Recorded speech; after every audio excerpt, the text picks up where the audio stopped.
heard you say, our pets go to heaven. She's then heard you say, our pets talk. I can picture my few cats and dogs being smart mouthed to me and say, what were you thinking? But she wants to know, what do they sound like? Do they sound like human voices? Do they sound like, does a duck quack like a duck? No. They sound. You need to, number one, is some questions you got to take a little bit of explanation, because I will tell you exactly the way. This is what I do. I tell you exactly the way God showed me, or the Father showed me, or Jesus showed me. It's always the same exact way.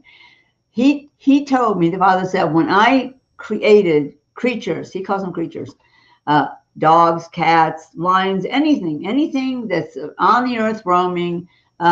I guess because I've even heard dragonflies speak in heaven, so I can't say not insects. By the way, there's no mosquitoes, no flies up there. They all went to hell. Anyway, but Good. he designed in the creatures or the animals' makeup the ability to speak. In the Garden of Eden, they all talked to Adam. He called them by name. Why would he say name? He didn't say, horse, come here. He gave it a name. Why? How do I say that? God gives everything in heaven, on earth. He gives them little nicknames or names. So Adam had conversations with the animals in the Garden of Eden, okay? That was on this earth that he did that. And then he made Eve, okay? She probably never stopped talking. Anyway, so just like on the earth, when they fell and they turned their back on God, he took away on purpose the ability for the animals to talk.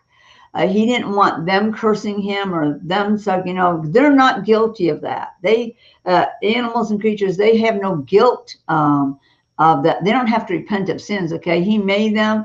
When they die, he takes their spiritual body. Your pet has a spiritual body, has a spirit of life in it.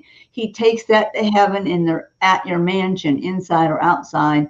But yes, they do have conversation. I've seen it many times, and they have different personalities. If your dog likes to bark a lot, they'll probably never stop talking in heaven.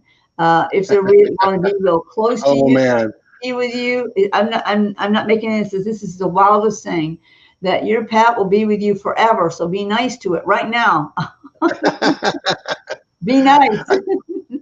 I used to tell my dog. By the way, if for any reason, this is true too, if my pet or one of my cats have been made afraid, I don't know, from whatever, I lay my hand on it and I say, I lose hell off of you. I'm not having fear in you. And then I'll say, I bind the love of God to you. My mom had a dog that was afraid and terrified of lightning. As long as she said it was afraid, it was always afraid. But when she learned this truth, that when you impart life to something, it changes it. She began to tell her dog, all right, here's the peace of God. It's going to be okay. That lightning is not going to hurt you. Peace, I put peace into you. Guess what? The dog stopped being afraid. So remember, remember that. Animals are not more important than people. They never will be. But he does care. He knows when one sparrow falls to the ground. He knows, and creatures are important to him too. They're part of his creation. And so I would say God does not like it when people are abused, and he does not like it when animals are abused at all.